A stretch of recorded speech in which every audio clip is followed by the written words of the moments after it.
Check, check, 1 2 1 2. You tune into the Envy Online podcast. Rocking with your host, one half of this platform, Son of a Jones.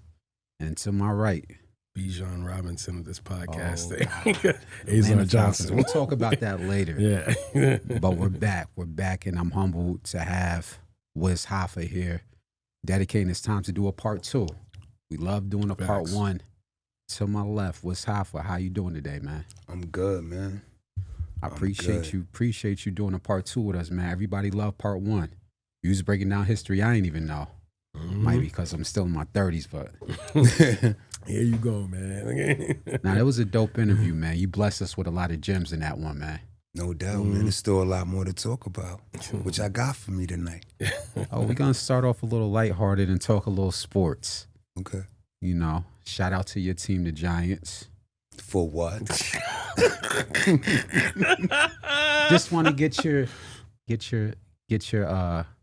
take on the coaching situation, because we had some coaches get fired, such as Stefanski from Cleveland and Harbaugh today from the Ravens. If you had your ideal situation as a Giants fan and understanding how important coaches is, what direction do you think the Giants should take moving forward, coaching-wise? What would you like to see? Are you asking out of those two coaches or just in general? Because I kind of think The only reason why I brought up those two, because those are the ones on the table. I know there's other coaches, but those are the two on the hot seat right now. To be honest with you, I think Antonio Pierce would be a perfect fit for us. I would like to see somebody who is actually a Giant, understands the culture of being a Giant. And it wasn't too long ago since he played, so he's not far removed. Right. I think that he'll get them in order. You know, like a Mike Vrabel for the Patriots. And then on top of that, we'd also have our first Giants black head coach. You know what I'm saying? Yeah. Okay. Yeah. I like the sound of that. You want to add on to that, Mr. Football Guy? Because I know you got some gripes to air out, but we can talk about the Giants for about 5 minutes. Well, you want to talk about the Giants? Is that what you're referring to? Yes, sir. The Giants, you know, we know that they're a mess right now. I think Pierce is a good selection. I think Harbaugh is a good selection. I think Brian Flores, who they should originally, I think had interviewed, but they weren't taking him. So I think he's a good selection. So I think the Giants have multiple options, but I think whoever comes in, you got to listen to them and be on the same page. Meaning, don't ask them to come in and say, hey, can you fix this problem with this kid Jackson Dart? What do you think? What do you think we need? You've seen the tape on Dart. Do you want to work with this kid, or do we need to ship him out of here and get the number 1 draft pick? Or do we need to figure it out? So I think that's where the Giants are at right now. What's the problem with Jackson Dart? I was just about to toss that up to you. Well, one, he's had 5 concussions in 1 season, and this is his first year. So he's talking about he's not going to stop playing the way he's going to play. Trust me, you're not going to be in the league for long anyway, so don't worry about it if you keep playing like that. 2, it's not really Jackson Dart, but when they brought in Joe Sheen and Brian Dable, and I'm not taking anything away from Dable, but you asked Dable to come in there and fix a mess that you created with Daniel Jones, and it didn't work. And then by the time you asked him to say, hey, you need to turn this around, he had to start over with a first-year rookie quarterback. With the new guy coming in, it's both ways. When you hire a coach, you gotta say, what do you need to be successful? Not, can you clean up this mess? And on the other end, if a coach wants to come there, are you really gonna be behind me, or are you gonna just tell me, come clean up this mess, because I'm not doing it? I'm not, unless it's my way. In other words, like, you can't ask me to cook a steak, but say, yo, you need to cook it in this oil that's not healthy, as opposed to I like cooking it in butter, which is more healthier. So either you're going to let me cook it the way I want to, or you going to find somebody else to go cook it the way you want it cooked. You get what I'm saying? Well, first let me say, I think we would have won a few more games had we not lost our number 1 receiver.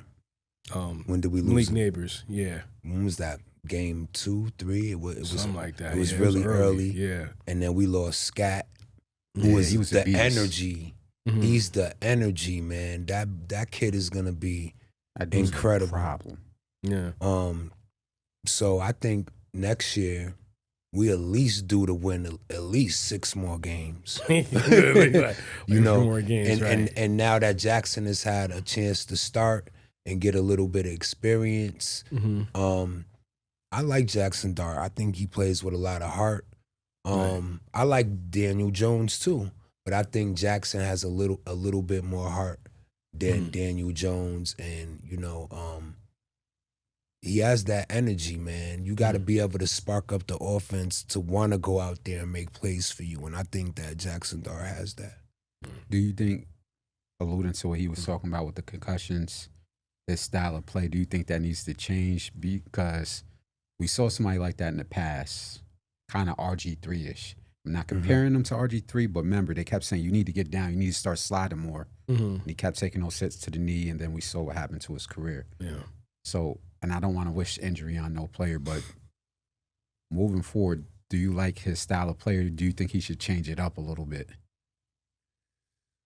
As far as sliding, I've seen him try to slide a little bit more. But if I'm a yard out, and I could run you over, what am I sliding for? Yeah. I mean, I really feel like it depends on the play situation. But other than that, I'm a roll with Jackson Dart. I think he's gonna be a great player.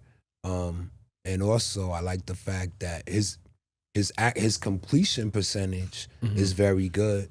And he ran for at least 6-7 touchdowns. Yeah. So there's nothing wrong with having a quarterback who has feet these days. That's necessary. If you don't know how to get out the pocket when it's collapsing, and you're just gonna sit there and take the sack like Russell Wilson, that's not good neither. Right. You know what I mean? So I like Dart. I think he's the future of the organization right now for quarterback. Okay. I might get jumped for this next question. Wow. Because y'all from New York, so I'm going to take it that you a Knicks fan as well. No, I'm a Lakers fan. Okay, so I'm not going to get jumped. I'm a Lakers fan. Okay. Since the Showtime days. All right. Okay. All right. So one basketball question. Mm-hmm. The Boston Celtics just moved up to number 2, and the Knicks moved down to number 3. Yeah, I know after that bubble we took there last night to Detroit. Thought you was a Knicks fan. You can still chime in. I understand you're a Lakers fan, but just because we're in New York, does this have to do with the new coach because they let Tibbs go? What do you think? This was supposed to be New York's year this year. They weren't. I think in the Eastern Conference. Boston is supposed to be. Sorry, just a little context. Even me, remember I told you I had no expectations of the Celtics. Said they do good, whoop-de-doo. Now we're looking, and I'm like, what the hell is going on? I honestly thought the Knicks were going to be up there. I don't know if you want to chime in, but either one of you, what are your thoughts on what's going on with the Knicks? I think they lost Josh Hart's not playing, and that's like their energizer. I don't want to talk about Josh Hart. That video disturbs me. What video? I'm not even gonna bring it up. Okay, I didn't even know that about it. There's a disturbing clip of the celebration after they won the cup, and I was just like, "What the fuck are you doing?" But whatever. Okay, all right. I didn't know that. Well, anyway, to excluding that, I think they're missing Josh Hart on the floor. I don't think it's because of Tibbs. I think Tibbs was wearing down his players last year. That's why they lost in the end. It caught up to them in the end. They lost. I think just right now, it's early in the season, so it's not nothing to worry about. I just think we're going to see everything go down as far as I want to see in the playoffs. Like, this is the difference now. Now we're going to see, are you going to rest the players and give them time? You're not going to try to run Jalen Brunson into the ground. You got a defense too. You already have a defense, but you got an equal amount of players playing. So when it comes to the Eastern Conference Finals, they're not wearing down. They're already walking into the finals tired. Okay. They're going to be well rested. You start throwing words around there like Eastern Conference Finals, like they're going to make it there, but God bless you. Listen, all right. I have faith and confidence that they are. Okay. Hold on. Can I just say one more thing though? Mm-hmm. I think also too, it was good for Dolan to say, even though I don't know where he meant it or not, he said that they're not trading for Karl-Anthony Towns. Giannis. They're not trading Giannis, which I think bless them. You don't want that looming around your team when you're trying to make a championship run. Like either you're in or you're not. It'll make players defer. So I just think that, just give it time. The Knicks are number 3, and trust me, after all those horrific years of the mess that was going on, number 3 ain't bad. It's not about are we going to get to the playoffs. It's when we get to the playoffs, are we going to get into the finals or not? That's just what it is in my eyes. In my opinion, if the Lakers aren't in contention, I'm fine with the Knicks going all the way because I'm still a New Yorker at the end of the day. Yeah. And it'd be great energy for our city, But since you are my arch nemesis, since I'm a Celtic fan and you from the Showtime's Lakers, man, your thoughts on Luka Doncic? They got him in MVP discussions, rightfully so. He's always in there. What would you like to see from your team? Whether it be defense, whether it be lineup changes, do you think they're heading in the right direction? We all know it's kind of like either LeBron's last year, maybe last 2 years of his career. Do you want to see something at the trade deadline? What is your overall views on your team? I like the squad we got right now. We just need Reeves back. Yeah. Austin is he's that guy. When LeBron wasn't playing ball yet, that dude was turning up, and him and Doncic together, I think they figured it out. They got chemistry, and now you add LeBron in the mix, and that's really a triple threat. And then we got Rui, we got a bunch of other supporting casts that are playing their best ball right now. So I think the Lakers will be far. They'll be far into the playoffs. You think they're good enough to beat OKC?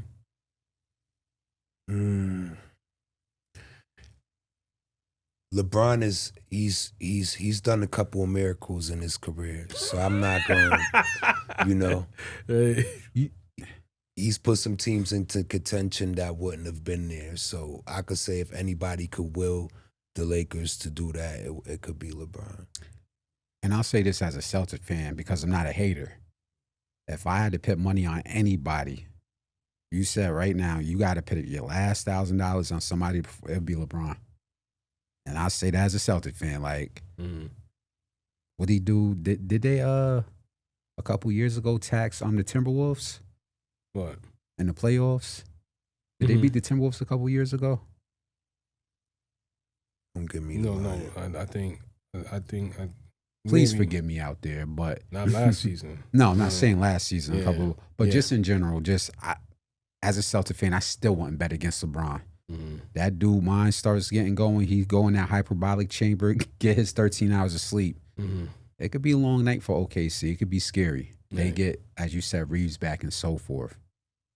But yeah, man, I just wanted to get your view because we smack that in the middle of sports season. So I just wanted to chop it up on sports a little bit. No doubt. Continuing from our last interview, we went through your history. You gave us some dope history on Albany. We're still going to talk about Albany because you was filling me in some stuff on the back end, on the entertainment sector of this city. But first, I want to start to talk about the production. Right. Heard the record you just produced. I'm going to bring up the name, New York Tough. The record featuring, I want to pronounce the name right. You could correct me. Alexis. Ray. Chaz Money. Salute to Chaz Money. Ace Gifted and AC.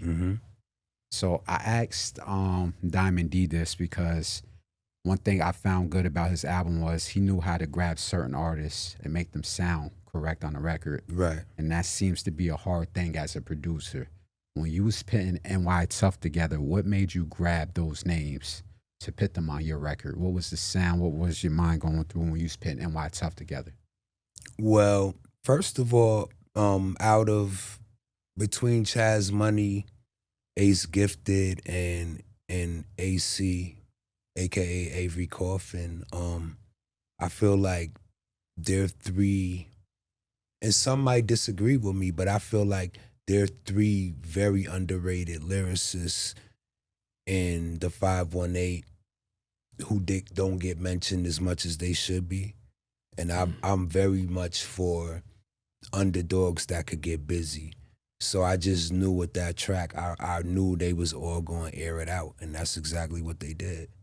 It wasn't really it wasn't really, so to say, like rocket science for me to put that together. Alexis was the first one on the track. I just wanted her to give a little, vocal energy, like a little vibe to it, and then just let them go off.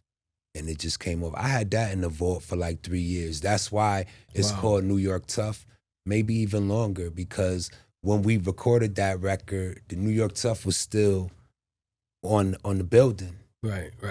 So that was just a joint I let out the vault. Yo. And when music, nobody's heard music before, it's still new to everybody else. Even if I've heard it 1,000 times, it's still new to everybody else. So I just let that one go to just set off the year with a little New York energy. Pardon self real quick. Let me ask, so, because you said you had it 3 years, who in Albany right now is that you would say they need to look out for? Is this still those same names, or is there other names that you want to add to that you would say of MCs or artists that we need to look out for in Albany? I mean, MCs and artists is a whole different thing for me. Right, okay. But let's see, some of the guys that I would say right now are kicking up a lot of dust and remaining consistent. I'm gonna say my man Pesci Kruger. I must definitely say a young animal named Trenchy the Guy. My man US Bay is always in the mix doing something. He just dropped this song. I saw his visuals. Salute to US Bay. In Schenectady, you got a cat named Knuckles Brim. He's very consistent. Selly Paper from Troy, always very consistent, has dope music. A lot of his records, like, you can instantly hear him on the radio. He's a very talented individual. So yeah, we definitely, 518 is definitely slept on for our music, and we're definitely slept on for our spitters. As far as like the MCs, who I would consider MCs, not saying that some of those guys aren't. Right. But my man City is an animal. Ace Gifted is an animal. Man, when you get to naming names, it get crazy because it's like you always forget somebody off the top of your head. But I like a kid named Rakim Ali too. He's really dope. I heard that name. Yeah, he opened up for Lupe Fiasco last year at Alive at 5. Yup. So I wanted to piggyback off that. You know we're gonna get in trouble for that, right? Why? Because we always get flack from being from upstate New York talking about we New York. I don't know if you heard that. The people in the 5 boroughs say, oh man, y'all can't call yourself New York. Y'all upstate. Well, who's that kid from Rochester? There's a few. No, 38 Special? 38 Special, Edo, because he had so the forth. interview with Math Hoffa, and I think they were getting into it about that. Like about we always get played in all upstate, not just Albany, the Western New York, Buffalo, Rochester. Yeah. But we are the capital. We can't be denied. We can't be denied. I keep telling, if it's an analogy, the parents run the household. That's the capital, got to pay the bills. That's a fact. We might don't got the swag, but the parents is paying the bills. But salute to the 5 boroughs. I don't want no division. I got love for the 5 boroughs, but as you said, the capital district can't be denied. It's our time, man. I truly believe that. And even the quote-unquote Western New York movement, right?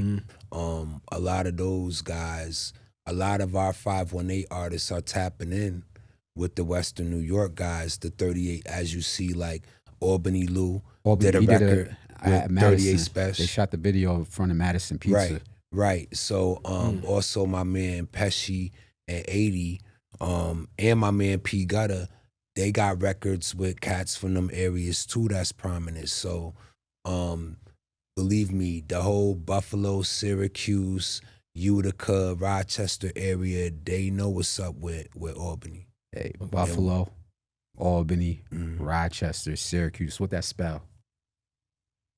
It's simple. Y'all got to Buffalo, Albany, Rochester, Syracuse. Bars. Thank you. Yeah. It's a lot of bars. That. I like that. It's a lot of bars coming from out of there. Yeah. I like that. Salute to the artists from Buffalo. Salute damn sure for the artists from Albany. I like to touch on a couple of those names because a couple of them I actually grew up with. Don't know them personally.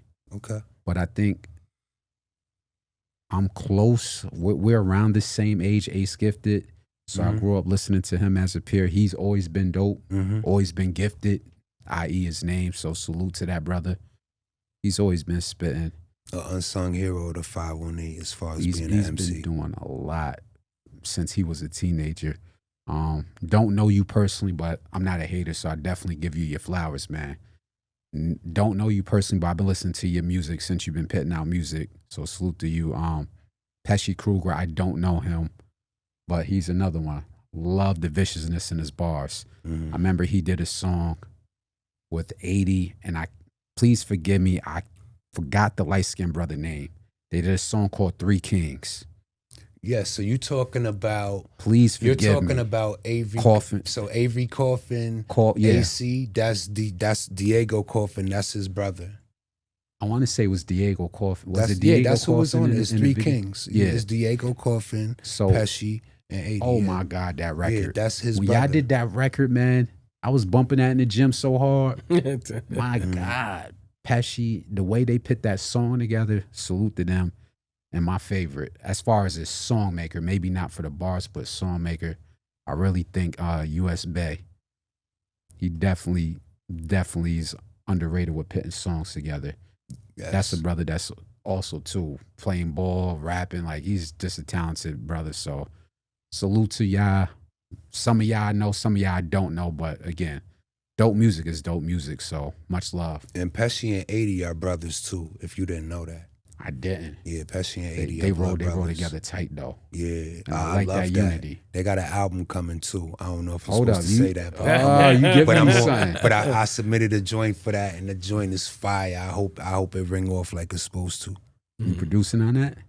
Yeah, but Pesh came to the crib and he already picked the joint out. So we just gotta get together and figure out what we doing with it. But it's fire.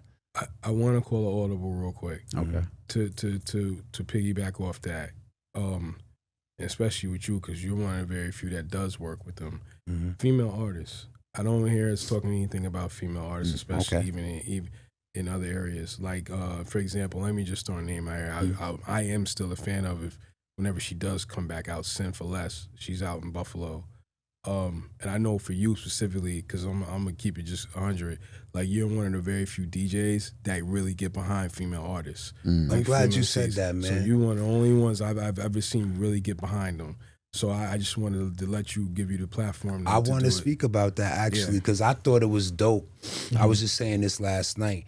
It was dope when Nas did the record and gave all the female artists their flowers, and he ended up saying at the end of the record that he was signed by a woman, and Faith Newman was the A&R that signed him way back. And it made me feel good because I could relate to that in so many ways, because when I was young and I was like 15 years old, the first person that put me and my partner Sandar, I was partners with this kid named Sandar for like over 10 years. And when we was 15, we was a duo, killing it. And this woman named Sonya Holmes, who was like she was like the queen female rapper of the 518.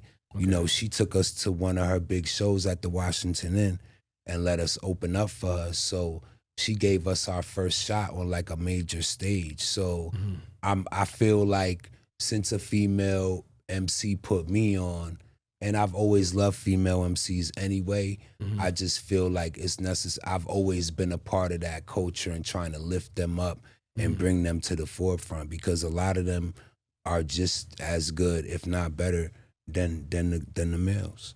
Right. So. Right.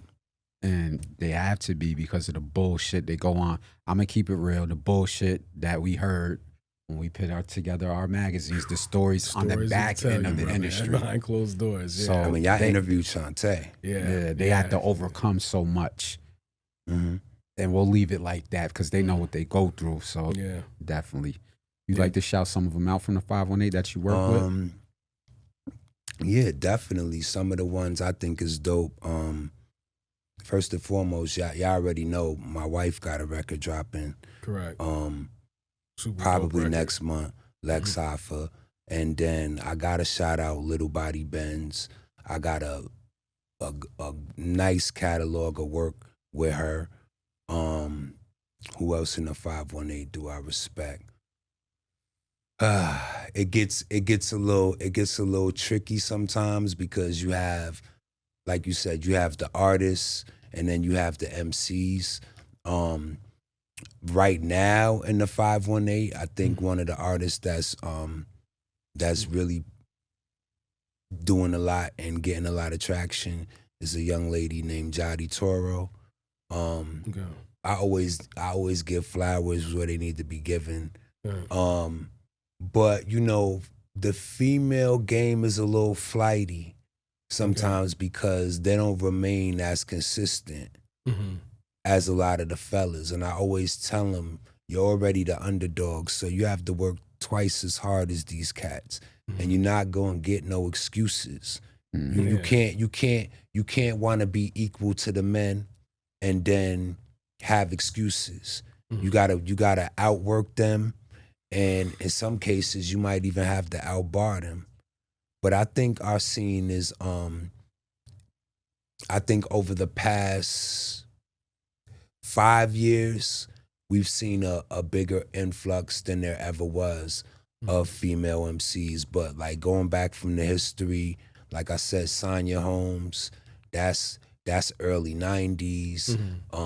Lady Marche, there was a woman named Lady Taya that used to be killing it out here. Lady Scars. Like I go back from the early 90s. So a lot of the female rappers of today, Tiff Gabbana, they never even heard these females. Lexi, that's me. Is, yeah.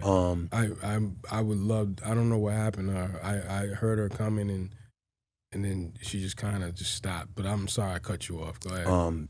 Tiff Hollywood. That's another female rapper that I had a chance to do a record with. She's on one of my singles with US Bay and C Sharp. It's called IDKY. That's on all platforms. I saw that single. She's dope. So I mean, they out here, man. They out here. Is it? There's one more to it. Is it Baby Daddy Snatcher? Baby Daddy Snatcher. I think that's yo. She's actually one of the ones that I think like understands social media, having a social media presence. Have a social media presence. And you know, I've heard some dope records from her too. Sorry to cut you off. I'm not allowed to look at that type of content. I'm married, so I have to scroll past that. But salute the Baby Daddy Snatcher. Not all of but it. I mean, you might see Baby Daddy Snatcher. You might see her, you know, renovating a wall or putting down flooring. It's not just about very sexuality. versatile. Yeah, she be. Nah, I saw she it don't today. play. Yeah. When I was scrolling past very quickly. Yeah. But yeah, the female scene is budding up here. You know, it's definitely budding, and I just tell them all, work hard, stay consistent, because I want to see them win too. Okay. Definitely. You got another question? Not yet. Not okay. Right now. From the production standpoint, what do you like to hear as a producer when you're crafting records? Because there's a difference between a beat maker, people that just make beats, and a producer. And you know this way better than me. So when you crafting records in general, what is your thought process and what are you looking for? From my side of it or from the artist side of it? From your side first. Because I know the artist might come to you with ideas, but you as a producer, I don't want to say you know better, but I like to give the producer their flowers and respect the producers first. Well, for me, the way I've always produced, I bring the beats to the table, you pick the beat, and then we go from there. And I just have a process when it comes to making music. And as us being in a recording facility right now, I'll just say, you know, a lot of artists today, they don't have a 3-step process, right? They write their rhymes on their phone and then they go lay them down. Mm-hmm. Me, they writing the rhymes before they hear the record. Yeah. No. Well, before shocked that, about that? I'm saying That's like, why I'm saying disrespect like to anybody, but that, I'm saying like they're writing their rhymes and they record the record. But me, I have a demo process. We're gonna see what you come up with. You're gonna lay that down. Mm-hmm. Then we gonna figure out how we can make what you laid down better. Is there any rewriting that needs to be done? Any writer, right, has a drafts. Mm-hmm. The best writers in the world, they don't just give you the first thing they wrote. They redraft. They might be changing a word here, a word there, figuring out maybe what's a better word they could have used. Maybe if the flow sounds a little jumbled, you tell them, yo, take this word out and this cadence will be easier for you to present. Just this little different things as a producer that we could do to make the record better. And then let's also work on your performance of the rhymes. Your inflections, how are you going to put the emotion into certain lines? It's just more than writing the raps and laying it down. When it's done, we want it to be your best performance that we're gonna lay down. So, and a lot of artists don't get those steps. They literally just come in with the rhyme that they wrote on their phone and they lay that down and that's the song. And then you have producers like me listening saying that performance could have been better. But we're in an era where the producers honestly aren't in the picture the way they used to be, because these artists can go get their beats from YouTube. These artists can go get their beats from BeatStars, and they're not really sitting there with the producer who knows how to produce a record, who's gonna tell you, yo, that chorus can be better. There's times where I tell artists, hey, write 2 choruses for me, and then we gonna pick the best chorus. So I'm as a producer, I'm all about, let's make this the best record that it could be, not just laying down the first idea that we have and running with it. I feel like that's when you get into more like microwave music. Me, I'm a slow cooker, right? I'm cooking on the stove, we stirring, we tasting, we adding more seasonings. That's what a producer is supposed to be doing. Not just throwing a plate in a microwave for 3 minutes and beep. Yeah. And this is why some of y'all artists out there, and I'm not trying to start no controversy, but this is why y'all need to respect the producer. This is why y'all need to pay the producer. For the ones that, you know, if y'all don't have an agreement, I know sometimes there's agreements, but in general, that's a lost art.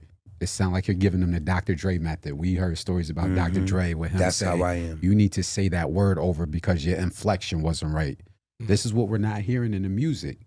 As you said, like, you can go. And a lot of the engineers also don't care, right? They're there to just make sure they're doing what because you're paying them. They're there to do what you're just telling them to do. And a lot of engineers don't interject their opinions because they get told really in engineering school that that's not really your job.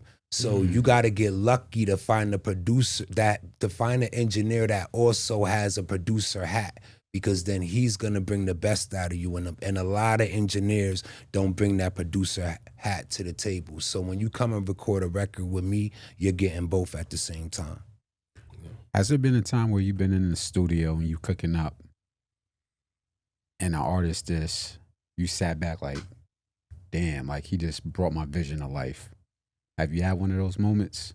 Yeah, I mean because a lot of times with when it comes to beats, I might already have a concept, a vision, or an idea, and I might toss my idea to them.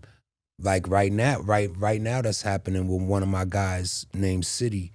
I got an idea for this record called The Elements, and I'm feeding them all the things that I'm thinking about that could be included in that record. And even though he ain't finished with it yet, he just slowly crafting it and is getting where we need it to be.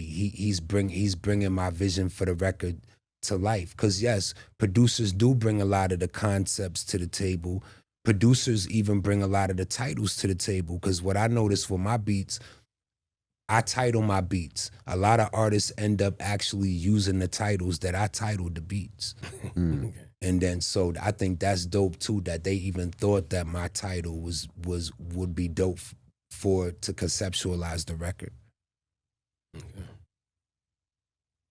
I have a deep topic that me and you talked about off. So do you have a question before I switch lanes? I wanted to, well, before you go into a deep topic, I wanted to, it is kind of deep. I wanted to allude to asking, because you were saying like the producers and everything going to YouTube and all that. Mm-hmm. For DJ wise, Mm-hmm. and I can just speak just from my perspective of being a fan of hip hop for a long time. You know, the DJ was very relevant, you know, back then. Facts. I mean, a lot of people don't understand. When I saw Gangstar, DJ Premier was that was Gangstar with Guru. Mm-hmm. When I saw Public Enemy, it wasn't just Chuck D and Flavor Flav. Terminator X was part of that. Facts. So when you look at, you know, EPMD, DJ Scratch was part of that. Mm-hmm. When I'm seeing now, like even when you look back at it, somewhere along the line, the DJ started to get pushed to the back, and even when they were getting their respect, like you know this, like when Scratch Magazine came out, it had like DJ Drama, DJ Clue, DJ K Slay. I don't think even when they were still up there, they weren't being respected as they were before, like as part of the movements. So I think like, you know, like K Slay and Papoose, you know, like it's an ill team. You talking about like the tandems, Eric B like and Rakim, like DJ Dre, like Eric B. Yes, right. I'm sorry I left because it out. back then the DJ is the foundation of hip hop. The DJs were the ones that were originally rapping, right? You know what I mean? And then MCs came and started, rapping over the DJs, bringing back the breaks and the break beats and stuff like that. But the DJs were our foundational part to hip hop. And once you get away from that, you also have microwave music, because the DJ was also that first one to critique what you were doing, what you were trying to give to the world. Right. And there was a time where you couldn't get no beats if you didn't know one of these DJs that made beats. Most of the DJs was the beat makers. Correct. So the DJ being lost in the conversation has a big that's a big reason why music sounds like it does right now. For you, when did you start to see that happen from your perspective? I'm gonna say the late 90s. I'm gonna say the late 90s, the DJ started becoming a little bit of a memory as far as them being actually in the group, right? But as you know, at the concert you go, DJs are still on stage. So we're still there. Yeah. We're still there. We're just not in the forefront like we used to be. And then, the mixtape game is no longer really relevant.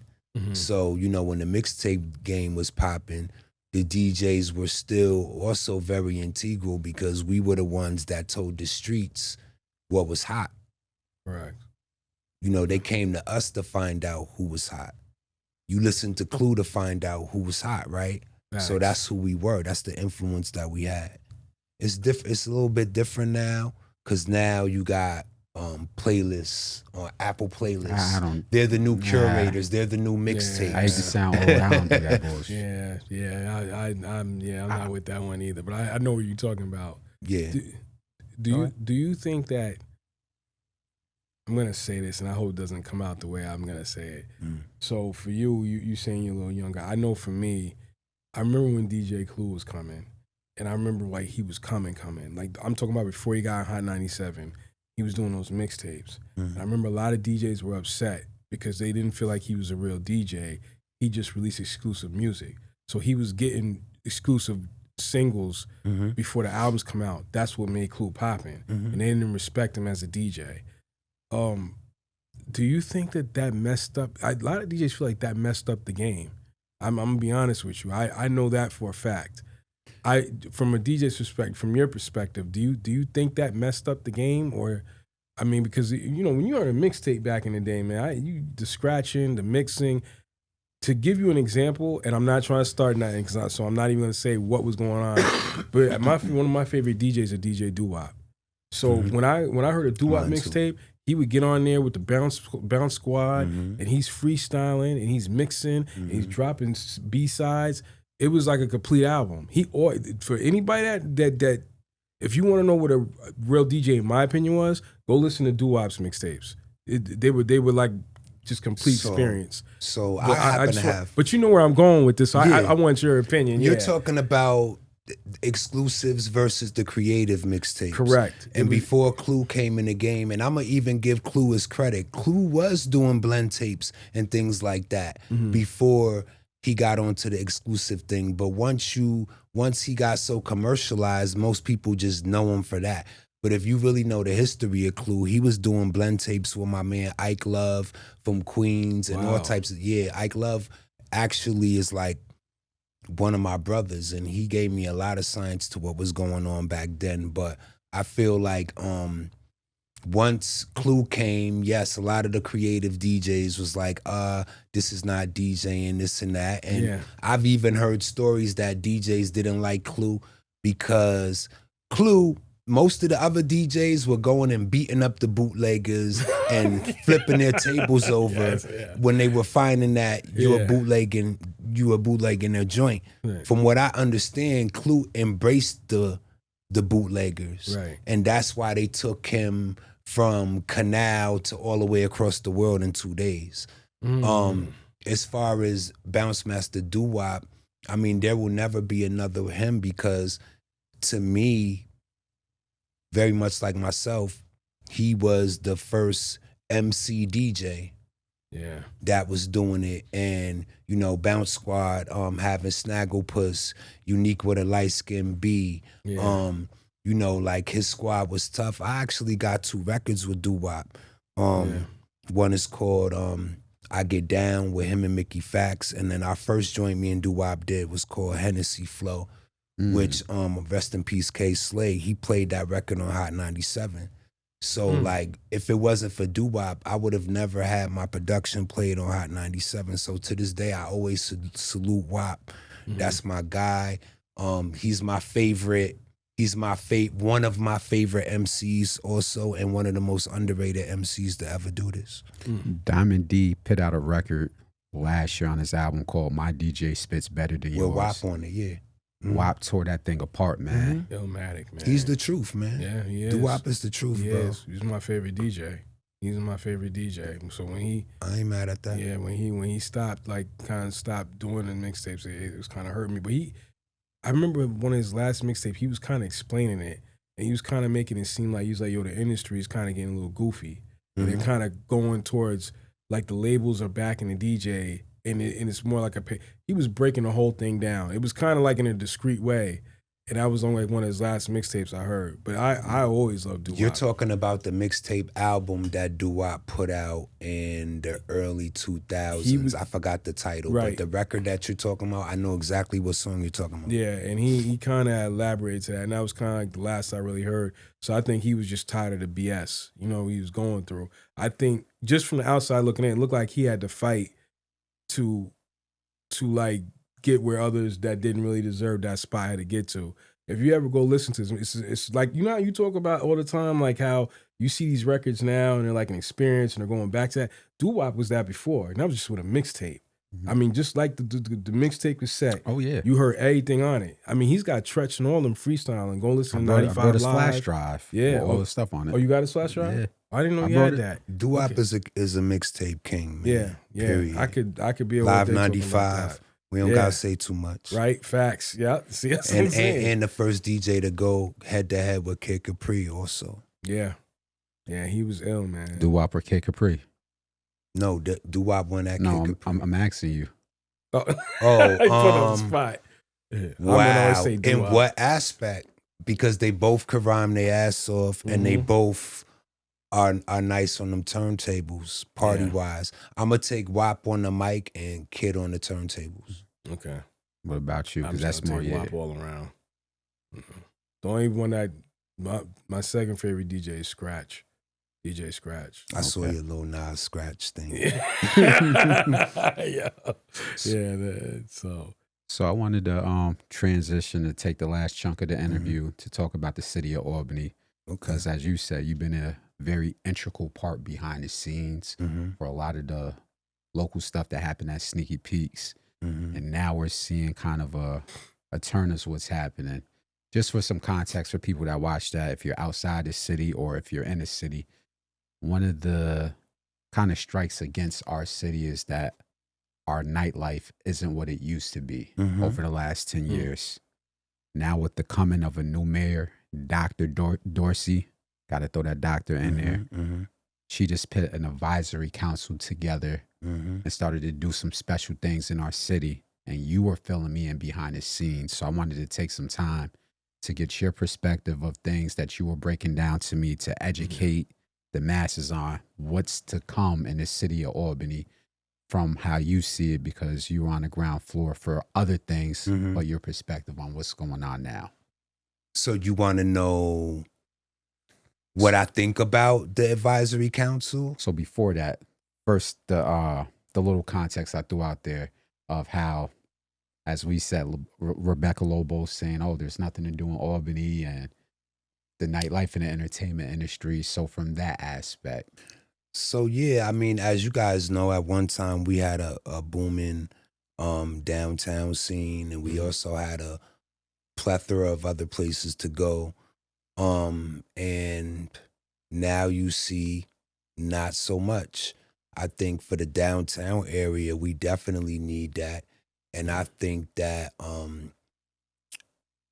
Dr. Dorsey having an advisory council was actually a great idea.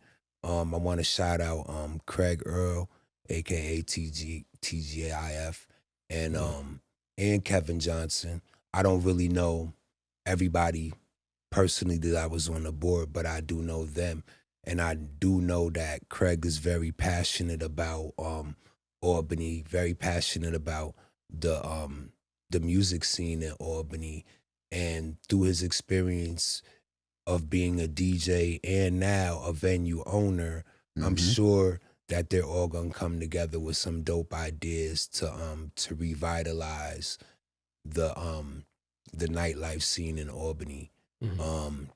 And just, I also gotta shout out my man Vinny Kittle and Jesse Summer, because they have a piece of content floating around right now that a lot of people are talking about, you know, what the cabaret license is. That thing was educational, man. And how it actually, you know, hampered, let's say, certain businesses from growing. And I just think that it was something that was put in the mix at one point in time, 2012, it ended up just hampering business for a lot of people, and, you know, making businesses jump through hurdles to have live entertainment and DJs. And I don't know whose idea that was, but I think it was a bad idea. And I think they need to turn that around and kind of reframe what that looks like. Because I remember, you know, I'm a generation under you guys, but when I was still clubbing at that age, coming back from college and trying to look for things, it was kind of a running thing that we knew of how fast these clubs would, I guess, shut down if they lost their quote unquote liquor license or license. So now it all started to make sense when you tagged me in that video from, I'll just say Mr. Kittles, so I don't mess up his name, from Mr. Kittles. I was like, oh, now the wheels is spinning. They was trying to make these owners in certain locations jump through hoops. And you said get 13 licenses, get 13 different They said there was approvals? 10 different signatures and all these different buildings you had to go to. And I think that the biggest problem was, and I could tell you this from back in the days, you remember when we used to go to Sneakies and a lot of us would end up at Kenneth's at the end of the night, right? Yeah. Because Kenneth's was the only place you could Open get 3 in food. the morning. Did you know at one point they were trying to get Kenneth's to close early? Only because during those wee hours of the morning, the police shift changed over. So the police department didn't like the fact that they would have to roam those neighborhoods because we were out there. And I think a lot of the problem with why they tried to hamper business and change the time in which nightclubs could stay open is because they didn't want to spend the overtime or the extra money to have the manpower on the streets to make sure that things were safe. You just And that's why I think right hook on that one. I think that's why Dorsey understands that we either need to A, have more police presence, or B, assign a committee of people whose job is gonna be to make sure things are safe when people are coming out of these venues. Because I think violence is a concern of a lot of neighborhoods and a lot of residents. So if we're gonna have a flourishing nightlife, we also need to reinforce that with, you know, more police presence or some types of presence to make people feel safe. So I think that's the balance that they're gonna have to figure out, and I think that's part of why the advisory council is in place. Rest in peace to Mr. Kenneth. He passed away a while ago. But you just hit me with a right hook from that because I lived in that area. Going to that now, when you said they wanted Kenneth's to close, the city or Sneaky Pete's, because I have a question for that. I'm gonna say APD. Oh, okay. Really? Because APD. if gotcha, if it was the city, my genius idea was Sneaky's could have partnered with Kenneth's to have like a special night where they cater food. It wasn't Sneaky's. Okay. It was the APD. It was the And city they're right itself. in the area, but you know, whatever. Right. So Yeah. the shift change was at 3:00. Yeah, it was Sneaky's I'm gonna crew. say for survivors, because remember Sneaky's used to go to Sometimes 4. a 4. Yeah. And then it would take time to get everybody out of there. And then after Not they in the everybody wants parking a lot Denny's. convening. Yeah. But you also know Nick was smart because Nick used to hire the officers. He would pay those officers to be on duty. That wasn't the city putting them there. That was Nick understanding to keep the establishments safe, that he was putting his money towards having that police presence there. And that's why you would see the officers out there in the parking lot and stuff like that. Okay. So it's a political game too, and you got to know how to play politics. If you own a business in this town, you got to know how to play politics. I like the message that Dr. Dorsey sent about keeping the lights on for our entertainment, and not just keeping the lights on for entertainment, but retaining our talent. I think that was one of the big messages that she said she wants the younger people going to college know, like, you don't have to leave. Like, I left. I went out to Long Island for 10 years. Not saying I couldn't stay, but I saw a vision to go to Long Island because I thought there were other opportunities, and there were at the time. But I did come back in 2016. So seeing that we have a mayor saying, hey, I want to put some policies in place, make some investments, and do some things to retain our younger talent, I'm all for it. From hearing from those things, because you were an integral part of the entertainment nightlife, what would you like to see on your end be added to the vibe? Because I saw you make a post saying, yo, let them meet first. Let them, before y'all jump down Craig's Road and start asking questions, let them at least meet first. But if you had some suggestions, what are some ideas that you would like to share, if you care to share them? I think that what she said about that is actually important. You know how many people I know from back in the days that just was from the 5 boroughs or somewhere else? Like my man DJ Show, he from the Bronx, but he came up here to go to SUNY New York, and he stayed up here. I know so many people that went to college here and stayed here. So I guess from what Dorsey's saying, the numbers are showing that people are not staying here no more. And I know that in my personal life because my niece from Brooklyn came up here to go to SUNY for 4 years, and she went right back.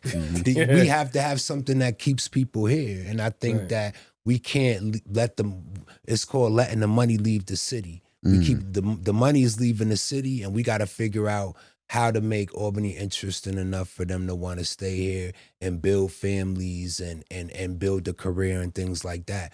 So I think that she's a very smart individual for understanding that. To allude to that, I remember, and I know I can't speak for Deshaun, but he'll probably agree with me. So we had covered the Sweet 16 tournament the 1 year, and was talking about this. Angel Reese and Caitlin Clark. So I went because my daughter loves Flage. Correct. So, I mean, you had a bunch of stars. I mean, Dion's ex-wife, Pilar, and all of them, they was all here. They were all here. And Kim Mulkey said something in the press conference. They don't show that on TV, but she said, I love Mulkey. Yeah, she is who she is. You love her or you hate her. And she said, she had alluded to like there's really nothing. I know Rebecca Lobo said it. There's really nothing to do out here. But Mulkey kind of co-signed it. And not kind of, she did co-sign it. And to allude to your point, how do you have an event like that? And because I mean, to kind of give you an idea, not to prolong this, there were 2 brackets that year. And mind you, this is at Caitlin Clark's peak. This is her last bracket tournament. Right. She's not coming back. She's going to get drafted. Albany got that bracket. I think Washington were hoping they got it, but they got UConn and Page in them. Albany got that bracket. So when you put Angel Reese, Flo Janae, Caitlin Clark, the whole Iowa fan base, Dawn Staley, you could go on Indiana. They were here. Notre Dame and Neil Ively, and I'm talking. And I'm not gonna know Olivia Miles, all them. Right, they were all here. You had the biggest market, and you were on the biggest stage. And to hear those people like Lobo and them that hold weight to say there's nothing to do, I don't know. And I what's her name? Shannon, the governor before, like that's embarrassing. Do you understand how embarrassing that is? Like you knew, and let me go here with this. When those tournaments come here, you get at least 2-year head start. So you had the time. They weren't prepared for it. You just didn't want to do it. But I don't think that's gonna happen again because the other thing I think is an advantage to having Craig as the chairman or the commissioner of the board is he understands how to event plan.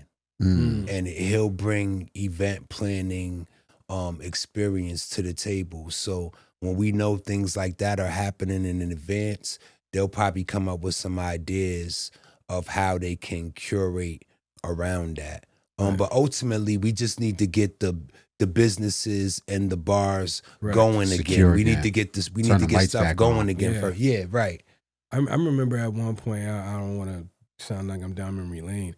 I just know. I mean, I'm not out there at night, but I know just driving through, even nights I wasn't going out, even back then. Like you drive through because you just got to drive through. I mean, it was all down that Caribbean road, night. All through the strip. You could just see the clubs, the parties, everything. Everything was popping. To give you a kind of an idea, you ever seen, a lot of people in here have seen Paid in Full. So if you ever seen when they were going past the Willie Burgers and everybody was outside, it was kind of like the whole block was like that. Just up and down that block, you just saw all these people everywhere. And it was multiple clubs. You go down there now, I remember me and him was leaving the tournament, it was quiet as a church mouse on that strip. Well, it's so I was not just looking about like nightlife neither. Because if you work for the state in downtown Albany, let me ask you a question. As many state workers are in downtown Albany, where can you go to lunch down there? I don't even know. You know a notable restaurant where you could just go to lunch? Only thing you see them, because I work for the state too, they go to the bottom of Washington Ave to where them trucks is at. Them food trucks. And that's what we got to offer is food trucks. Yeah. You know what I mean? That gotta end. It's not just about the nightlife, it's about the area, period. Yeah. Correct. And we gotta figure out how to generate that money. I'm not gonna say that's the most important issue that we have in Albany, New York, but it's one of the top ones. I understand why it was first on the executive orders list. Right. Salute to our new mayor, Dr. Dorsey. Salute to the advisory board and the job that she's about to do. I have full confidence in her and everything she's doing. We have to. I'm going to stick beside her. Yeah. And everybody involved in that. Before we get out of here with this interview, I want to bring it back to a question we asked you before. Okay. The work you're doing with Tamel. As an artist you're rocking with, as an artist, are you producing for him as well? Yeah, so me and Tamel already have a record. It's called Clean Up Nice. I brought him actually to Albany in November. And I don't know if you know Vinny Kittle News, he covered it. We were downtown in front of the arena shooting the video. That's Rakim's son, the great Rakim. Right. He's got a lot of promise, a lot of opportunity, a lot of drive. The way we linked up was just dope. I sent him this beat. He sent me the record back in 2 days. And when he came back up here, in November, we worked on 2 more records. And one of the records just made the album. So I'm gonna release the Clean Up Nice record is my record though. I'm releasing that under DJ Wiz Hoffa. And then the other record that I did for him that he picked will be on his album. So, you know, he was, you know, he was raised by the God. The Jews is there. Right. You know what I mean? I love his demeanor. You could tell that, you know, he has a lot of similarities to his father. Just who he is as a man. And, you know, I truly support this brother, or I wouldn't even be working with him. Right. And he gonna be back up here soon. We gonna make a little noise. I'm gonna try to bring him around to some more platforms, because that's what upset me, that we didn't have enough platforms for me to bring him to. Mm-hmm. You know what I mean? And not enough time to do it. So I'm like, yo, let's come back up here, do a little bit more press, do a couple of more platforms. We actually gonna come to this building, because ain't no better building than JGI Media. And we gonna do some photo shoots and some other things we need to get done. And you know, also my man, hopefully we get him on the NB Online podcast. Yeah, my man Jay Green, the owner of Capital Mixes, JGI Media, he mastered the record for me that me and Top Mel got. So yeah, it's coming. Does he have a tentative release date, or is the release date not there yet for his album? He's still working on the album, but Gotcha. he told me that I made the cut. Okay. That's all I need to know. I mean, he was real excited about the record. You know what I mean? And the other thing about it, like when me and him are doing stuff, I know the ears that my music is being placed on, and trust me, those are very golden ears. So just for me to be a part of what he's doing, and for me to be a person that was kind of raised by his father in the hip hop game as a MC, as a fan of hip hop, everything. Rakim is like, you know, I wouldn't be who I am if it wasn't for Rakim. You know what I'm saying? So to all these years later to get to work with his son, that's like truly an honor for me. You know what I mean? And we gonna make the best of it, and we gonna kick ass. That's what we gonna do. Right. Last question. We interviewed you before the year ended, but now we're fresh into 2026. What's your overall goals for this year? Well, it's my 50th. I'll be 50 in May. Congratulations. I don't care about the age shit no more, because nobody don't believe it anyway. So, you know, Can I say something real quick? Sorry to cut you off. I'm glad you said that, but I also want to say congratulations, because it's hard for us as black men. I'm not just talking about gun violence. I'm talking about health in general. Facts. A lot of black men are not blessed to see past 40, you know, might have bad kidneys and stuff like that. So the fact that you're alive and thriving, and you about to hit 50 and you look like you're younger than me, definitely congratulations and salute to you, brother. All praises due to God, man. Yeah. So yeah, I'm really just like, you see, I kicked off the year with a new record. So I'm just trying to keep that going throughout the year. I'm trying to really just set this year on fire. I'm throwing my 50th birthday bash this year, May 23rd. I just got basically got the word that I could have the spot and the date. So it's gonna be at Empire, and I'm gonna put on a show. I'm gonna have some acts perform. I'm gonna have some DJs spin some records, and we're gonna have a great night and just try to cap off my 50th. But I feel like it wouldn't have been right if I didn't have some artists come perform that I've worked with and, you know, and produced over the years to come and showcase what they do, because, you know, I am a part of hip hop, and that's important to me. So this is gonna be dope, man. Tickets gonna go on sale in February. This is gonna be a Ticketmaster event. Wow. So yeah, y'all gonna be there. Y'all Definitely invited. gonna be there. Yeah, well, most definitely. It's gonna be dope. So yeah, I'm just trying to continue doing what I've been doing, and open up more doors for myself and other individuals. And because, you know, at the end of the day, as a producer, it's really about the talent that I believe in now. You know what I mean? And trying to guide them. I'm guiding them, mentoring them, and just trying to prepare them for, you know, the dreams that they want to achieve, man. I always been about that. Since I was 15. Right. I've been producing cats. So, you know, just more of that. Just more of what I've been doing. Got you. And hopefully, I have something else for us to talk about later. Oh, definitely, man, because I'm working on something that I'm going to need your input on. Okay. I'm with it. I definitely appreciate any time that you can carve out time in your schedule to sit down with us. There's going to be a part 3.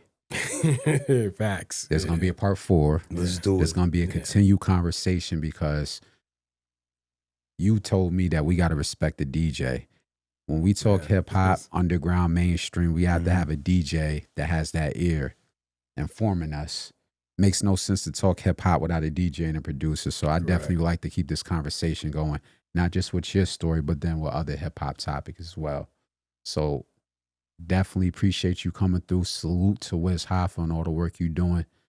Salute Period in hip hop, man. And I'm looking forward to talking to some of those names you brought up. Because some of those names I definitely been listening to for a while. The AC, the Ace Gifted, and so forth, the US Bays. Just to keep this conversation going for upstate New York. Yo, anybody you want to talk to, just let me know, man. They'll be glad. They'll be glad to talk. Definitely. You got anything else you want to add on to this? Nah. Well, as I said, man, I appreciate any support, no matter if it's one person, 100 people, 1,000 people. If you just give us your ear, we appreciate it, and we salute y'all out there. For the people that's going to watch this on a playback, salute to y'all, man. Y'all tune into the NBA Online podcast. You're with your host, Son of a Jones. Azar Johnson. Salute to Wiz Hoffa, man. Thank y'all for having me once again, man. I'm going to be back soon. Facts. Definitely. God bless. 1.